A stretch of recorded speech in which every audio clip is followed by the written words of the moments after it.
On est samedi le 27, bienvenue en prenant votre café. Et je parle de quoi aujourd'hui? On va parler de la Société des transports. Il y a Gabriel Nadeau-Dubois qui a rencontré un croupier pour régler la situation des transports. Là. C'est deux génies ensemble, on va parler de ça. C'est même pas une joke. Finalement, on le savait tous, hein, mais ça va coûter plus cher pour le stade olympique. Hein? Ça n'a pas pris de temps. TikTok a 12 mois. TikTok a 12 mois. Et les grandes villes, moi, ça m'a toujours... C'est le genre de questions que je me pose. Je ne le sais pas, vous autres, mais à force d'avoir des buildings, est-ce que les villes s'enfoncent? Bien, la réponse est oui, puis je vais vous en parler. Je vous emmène le 27 avril 1991. Jean Doré était le maire, puis il a proposé quelque chose aux employés municipaux. On parle de la bourse, de Snapchat, de Google, de Facebook. Il y a des bonnes nouvelles, des bonnes nouvelles, des bonnes nouvelles. La ruée vers le cuivre, ben oui, une autre affaire. Pierre Fitzgibbon, hey, quand il dit quelque chose de bien, là, ben je vais en parler, puis c'est aujourd'hui que ça se passe que je parle de Pierre Fitzgibbon.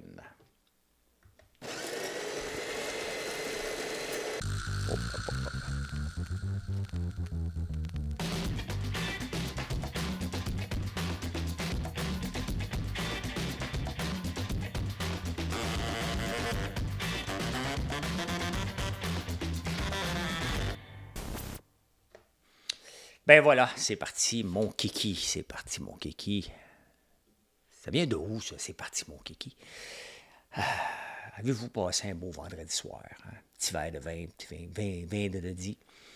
Aujourd'hui, je suis à Montréal parce que je m'en vais à Québec. Il y a des funérailles demain dans une amie de Marilyn. Pas une amie, le père d'une amie de Marilyn. Donc, on reprend la route vers Québec après avoir fait la route vers la Pocatière. Beaucoup de routes, beaucoup de routes. Mais il va faire beau aujourd'hui, il va faire moins beau demain. C'est comme ça, j'ai gardé mes venus d'hiver, j'ai bien fait. Merci d'être ici. Je ne vous demande pas souvent de vous abonner, de faire un like ou un commentaire, mais ça fait une grosse différence et c'est très apprécié. Voilà. Bien, êtes-vous surpris, le stade olympique, tu sais, on nous prend vraiment pour des cons, puis je suis tanné un petit peu. On le savait que c'était pas 870 millions, là. On le savait, il manquait des morceaux. Mais là, c'est rendu 1 milliard. Ça va finir à combien? Hein? On nous a menti sur le prix de démolition du stade. Je ne suis pas fervent du prix de démolition, mais à un moment donné, c'est parce qu'on n'a peut-être plus moyen d'avoir ces monuments-là. Tu sais, à un moment donné, là, regardez chez vous une fois de temps en temps, puis des maisons, puis des réparations, tu dis, ouais, j'ai-tu encore les moyens? On se pose la question, bon, on se doit de poser la question avec un stade vide, un stade qui n'aura plus jamais d'équipe sportive dedans, il faut arrêter de rêver. Donc, ben c'est ça, hein, c'est ça. On nous a pris encore pour des épais avec une conférence de presse de Caroline Proulx qui était surréaliste, ben c'est ça. C'est ça que ça donne. Hey, je vous ai parlé en Alberta. Des fois, il faut que vous me suivez tous les jours parce que sinon, je vous remets en contexte. Il y avait un débat parce qu'il y avait 4 litres d'alcool euh, pas cher. Avec 4 litres de vodka vendu pas cher en Alberta, dans une chaudière, un jug, là, tu sais. Mais en fouillant, puis écoute, c'est la première page du National Post, hein, en fouillant, ben la Saskatchewan, elle a 18,9 litres, tu sais. Tu sais, les litres qu'on achète là, d'eau, hein, qu'on met dans notre réservoir d'eau, ben c'est ça, en alcool. Ils disent que c'est pour les bars puis tout ça, là. Ça coûte à peu près 500$. Tu vas avoir un 18,9 litres de vodka. Mais bon, il faut se poser des questions, là, ça n'a pas de bon sens. C'est juste une petite nouvelle comme ça. Une petite nouvelle comme ça. Ben écoutez, TikTok a maintenant 12 mois. Le compte à rebours est lancé. Ça doit être vendu. Ça doit être vendu, démantelé. Il faut que ça appartienne à des Américains ou c'est out d'ici. D'ici des États-Unis. Complètement cave. Hein. C'est du protectionnisme à côté dans le tapis. Bon, j'ai des investissements, peut-être comme vous aussi, pas directs, hein, dans Google, qui est YouTube, dans Facebook, parmi les fonds que je détiens en technologie, ben, ces titres, je ne me plaindrai pas au point de vue de tenir des titres. Snapchat que j'avais, qui est un bon investissement à un moment donné, qui est devenu un désastre, est en train de remonter, on va en parler tantôt. Donc, si je pense juste à moi, avoir un réseau de moins à maintenir, au point de vue statut, ben je vais souligner ça. C'est dur à maintenir tous les statuts qu'ont les plateformes. Puis vous faites la même chose que moi. Si vous êtes un entrepreneur qui font des statuts, vous en faites un sur TikTok, vous le reprenez sur toutes les autres. C'est un peu ridicule. Il y en a une couple de trop, mais c'est comme ça. Donc, je n'ai pas le choix, je dois jouer la game. Donc, je ne vais pas brailler si TikTok disparaîtrait du Canada.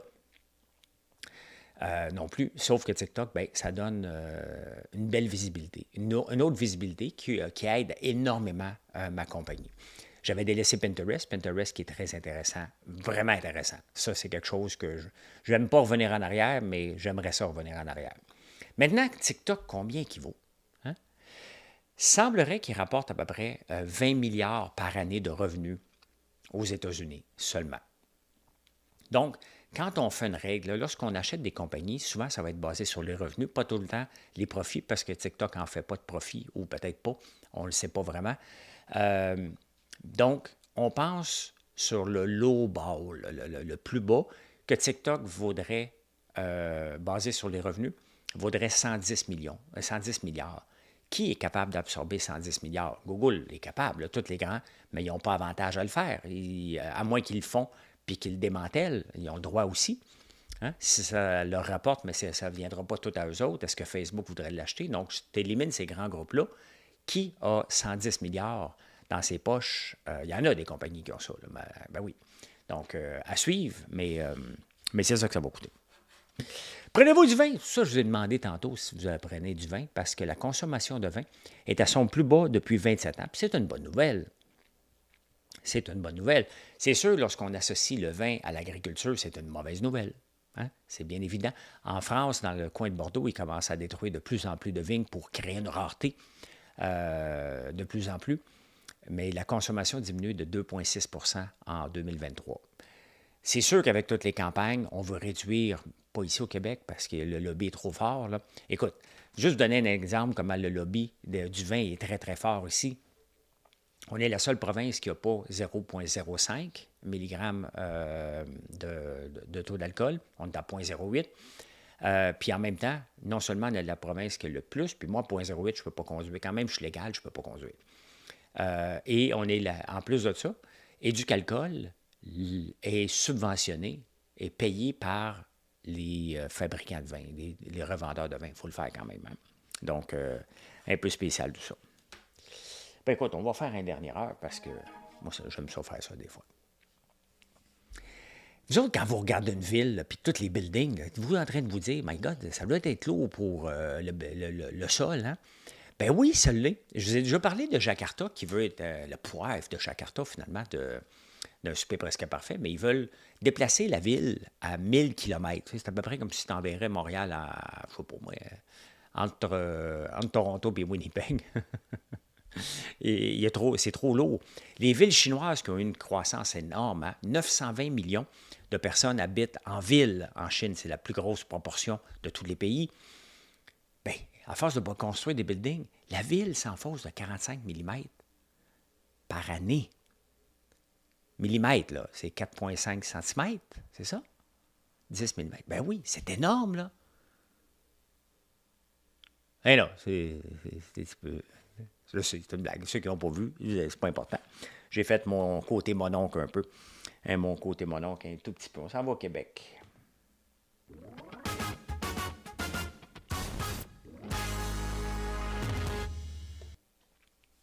Bon, l'éléphant dans la pièce. Geneviève Guilbeault, elle a dit que ce n'était pas la responsabilité du gouvernement de gérer le transport collectif. Eux autres, ils gèrent des routes. Hein? Et elle a donné un bon coup de pied. Puis là, le maire Marchand, je l'écoutais quand j'étais sur la route, il disait de Québec, inacceptable. Moi, je ne veux plus y parler à elle, j'ai plus confiance. Moi, juste parler avec François Legault, mais ça ne marche pas comme ça. Hein? François Legault va dire, si tu vas voir, il va falloir que tu parles avec elle. Puis il va dire non. Moi, je veux parler juste avec toi. Puis il va dire non. Avec raison. Avec raison. C'est pas parce que souvent, vous essayez ça, vous aussi. Des fois, vous voulez parler comme à Marilyn. Puis vous voulez passer Marilyn en disant ta secrétaire, c'est ma blonde et c'est la fille en charge. Ton assistante, c'est pas mon assistante, c'est moi l'assistant. Donc, on ne peut pas bypasser comme ça.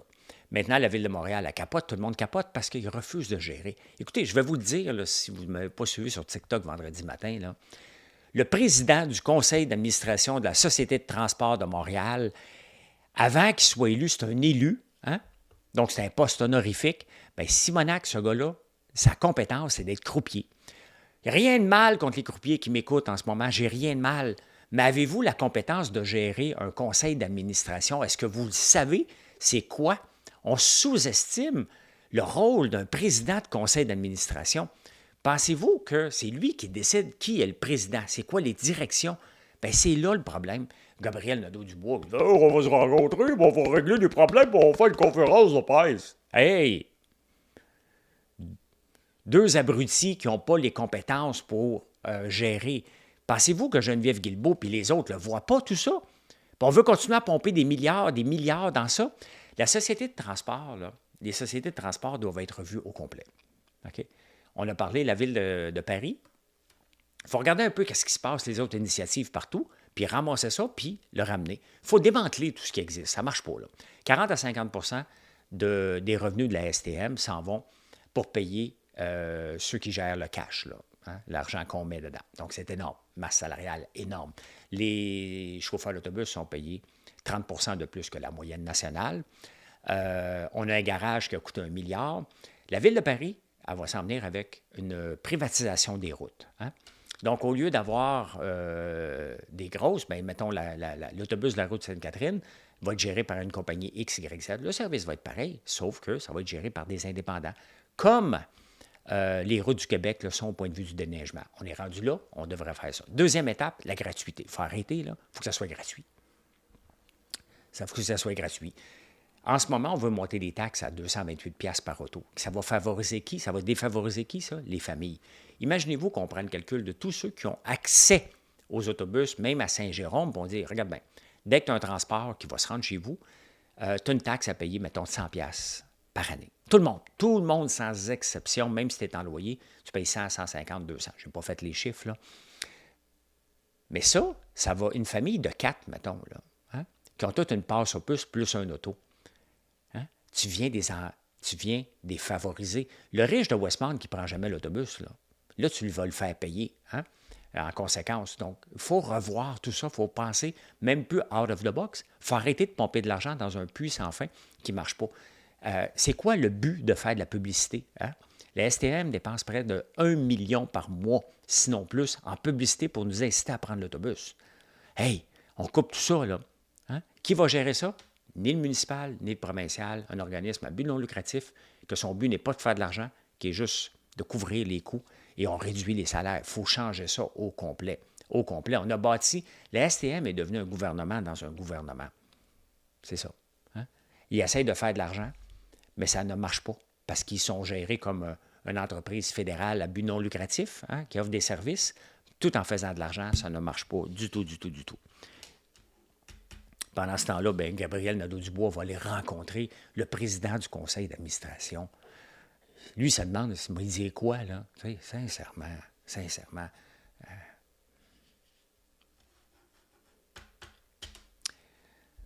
On a le plein emploi au Québec. Quand je vous dis qu'il y a trop de monde dans la fonction publique, là, il y en a beaucoup partout. Puis quand je dis qu'il faut revoir les organismes, puis tout ce qui traîne alentour du gouvernement, puis il faut revoir les services offerts à la population tout le temps. C'est une réingénierie continue qu'on devrait faire. Bien, il y a 400 organismes pour aider les chômeurs au Québec. Ça, à un moment donné, c'est parce qu'il y en a un qui pousse. Hein? Hey, il faudrait aider les gens qui viennent perdre leur emploi dans le coin de Montmagny avec Electrolux. OK, parfait, un comité. Oh, le comité reste permanent. Là, lui, il a son comité, fait que l'autre va avoir son comité. Puis là, bien, il y a un chômage dans le coin de la fonderie. Ça prend quelqu'un d'autre. Et là, à un moment donné, il y a 400 organismes. On est en plein emploi. Quand je dis qu'il y a du gaspillage, hein? On paye ça avec nos taxes, c'est commence à être gênant et être fâchant. On a le droit d'être révolté comme contribuable, de voir toutes ces choses-là, qu'on ne se rend pas compte. Comment ça se fait qu'on aurait laissé monter jusqu'à 400, sans compter les bureaux d'assurance chômage, hein? Sans compter les bureaux d'assurance chômage qui sont au fédéral. Donc, il y a 400 organismes provinciaux qui aident les gens à avoir éventuellement du chômage. Simonac, il faut arrêter. 400, hein? Et fumez-vous du pot, vous autres? Moi, non. Mais les profits du pot, on va faire une SQDC, puis les profits vont aller à la recherche pour le pot, pour voir les impacts. Oui, OK, parfait. Finalement, qui a l'argent? L'allaitement, les fruits et légumes équitaires. C'est dans la loi. Donc, ils font des lois qui ne respectent pas. Puis ils disent, hey, regarde là, l'argent, qui t'a besoin d'argent? Tiens, voilà une couple de millions ici. Pour l'allaitement, ben pourquoi pas? L'allaitement, on a besoin. Hein? Ben oui, on prend de l'argent du pot. C'est tellement hypocrite, c'est tellement fatigant de se faire mentir. Vous n'êtes pas tanné de vous faire mentir, vous autres. Hein? Tanné-moi. Ben, je suis tanné. Ça me fait du jus, là, pour faire un bon show, là. Mais voilà. Hein?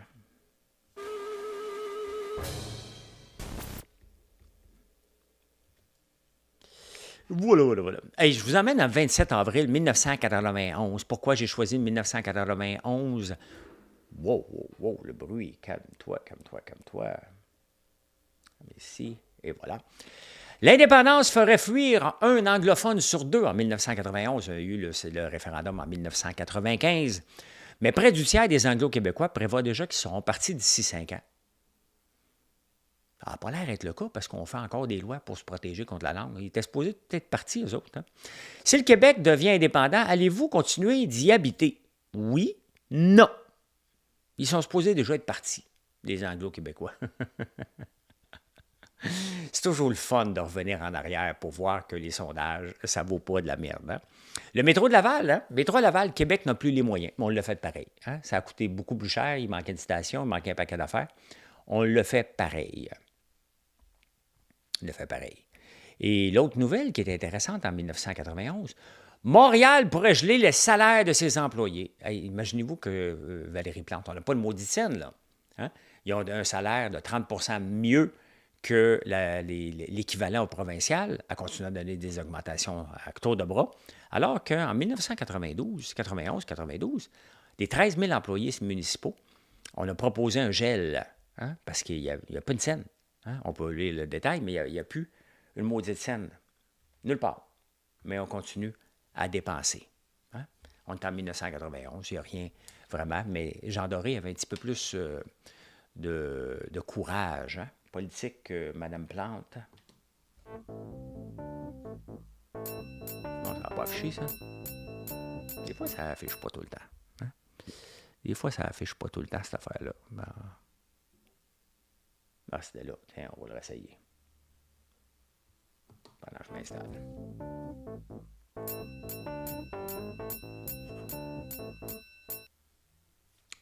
Pas toujours évident.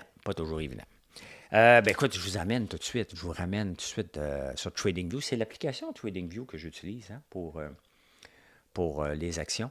Le S&P 500 qui remonte un peu à 5100. Une très belle journée vendredi sur les marchés boursiers qui fait du bien parce que cette semaine, il y a de l'insécurité beaucoup par rapport au taux d'intérêt. On en parle, c'est presque un roman savon parce que les données n'indiquent pas qu'on va baisser les taux d'intérêt aussi rapidement qu'on voudrait, puis peut-être même pas en 2024. Quand on m'a demandé ma prédiction, à moi, j'ai dit, je ne pense pas en 2024 qu'on va diminuer. Il y a trop d'incertitudes en ce moment pour risquer de faire repartir l'inflation. Je vous amène Google, je sais, je le dis mal, là, qui a rapporté des bons chiffres, mais vraiment bons chiffres, et qui vont, ce qu'ils font, ils viennent de dépasser le market cap de 2 trilliards. Eux autres aussi, ils viennent de dépasser NVIDIA. Et ils vont aussi verser un dividende. Ça va très bien chez Facebook, chez Google. YouTube a rapporté très, très bien. Ça va très, très bien. Il y a Microsoft aussi qui a rapporté des chiffres exceptionnels avec le cloud. Donc, Microsoft qui est un winner tout le temps. Donc, une augmentation quand même de 3 %. C'est excellent. Et finalement, Snapchat. Il est où Snapchat? Donc, Snapchat qui est un titre que j'aurais dû vendre à 90$. Je ne l'avais pas vendu parce que je pensais qu'il était pour être bon encore. Et ça a dégringolé. Mais là, il reprend du poil de la bête. Est-ce que ça va retomber? Il y a encore beaucoup d'incertitudes. Snapchat ne fait pas encore d'argent, mais il accumule. Je ne connais pas grand monde qui sont dessus, hein? Mais il y a quand même 500 millions de personnes qui sont sur Snapchat, des revenus d'1,20 milliard quand même. C'est petit par rapport aux autres, mais ils font leur place. Et si TikTok est éliminé, ils vont essayer d'en profiter, bien entendu, comme bien d'autres vont essayer d'en profiter. Donc, ce qui n'arrache un peu plus, c'est Facebook, Meta. Facebook qui donne un dividende depuis le dernier trimestre.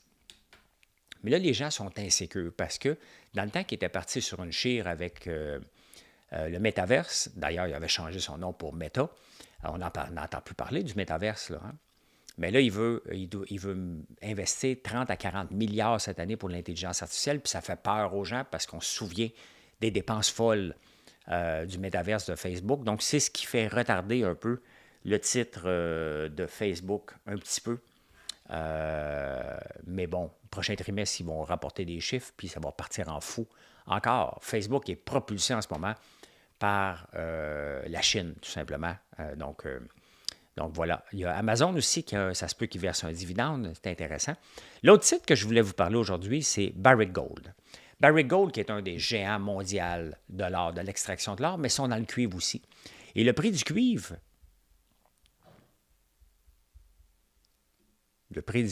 ici, regardez le prix du cuivre qui est à la hausse fulgurante aussi, hein, depuis le début 2024, 2024, il est à la hausse. Et pourtant, Barrick Gold, que ces deux choses-là, on le voit que c'est mal géré. J'en ai aussi, qui vaut 17. J'ai payé 27$ il y a très, très, très longtemps.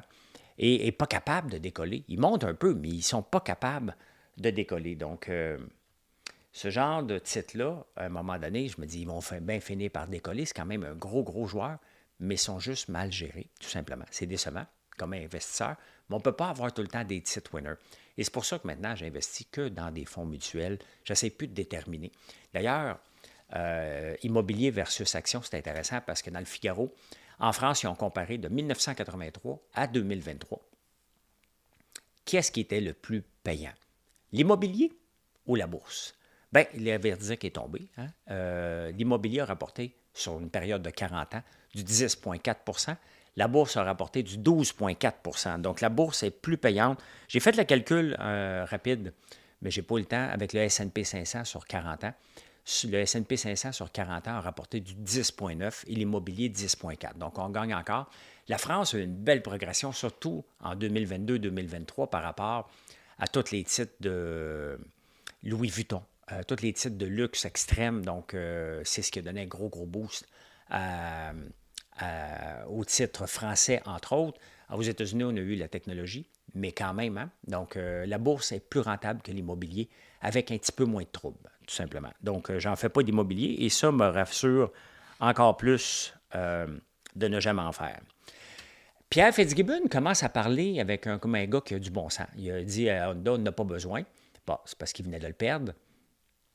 Mais il a aussi dit, parce que là, les fabricants d'autobus électriques comme Lyon tapent du pied. Puis là, il a dit, regarde, c'est fini l'État-providence. On ne peut pas donner des subventions à tout le monde. On a déjà donné beaucoup de subventions. Puis là, à un moment donné, il faut que les gens s'arrangent un peu plus. Il dit, il faut avancer dans l'électrification des transports, mais on ne peut pas aller plus vite que le marché veut aller plus vite aussi. Donc, on ne donnera pas plus de subventions qui s'arrangent. Enfin, ça fait du sens. Sauf que si on regarde l'action de Lyon électrique, qui pogne 3 %, on s'entend, il est rendu à 94 cents. Donc, c'est un sac de peanuts qui se passe ici. Là, hein? Hey, on s'en va aux insolites. Bon, vive la technologie qui ne marche pas tout le temps. C'est comme ça. Les ailes du Moulin Rouge à Paris, avez-vous vu ça?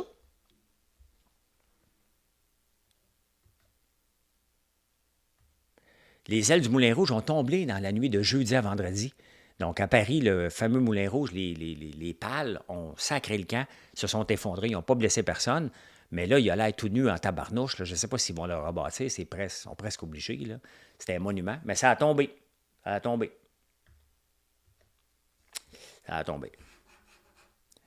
Hey, êtes-vous mariés, vous autres? Le pourcentage de gens mariés au Canada de 1991 à aujourd'hui, 1991, 74 % des gens étaient mariés. 2024, 44 % des gens qui sont mariés. Mais ça sert à quoi le mariage? J'ai un ami qui s'est marié dernièrement. Tant mieux, mais ça sert à quoi? C'est beau. Hein? Il m'écoute peut-être. Salut, mon ami marié. Est-ce que votre doc est une femme ou un homme? Nos chances de survie sont plus grandes si notre docteur est une femme. Oui, 8,15 % de chances de survie versus, si c'est un homme, de 8,33 % de chances de survie si c'est une femme. C'est petit, Mais la femme, ça a l'air que la femme docteur, elle est plus attentionnée pour découvrir, poser des questions sur nous et ainsi émettre un meilleur diagnostic dans l'ensemble. On n'est même pas bon comme docteur en plus. Ben, c'est parce qu'on n'est pas bon à l'école non plus. Là. C'est des hommes, on arrache un petit peu. On va aller demander au Lucide Podcast qu'est-ce qu'ils en pensent, eux autres. Et je peux dire ceci. Mission accomplished. Merci d'être là. Je vous souhaite un excellent samedi et passez une excellente journée. Bye. Venez nous voir. Ben oui, venez nous voir, françoislambert.one. Allez, bye.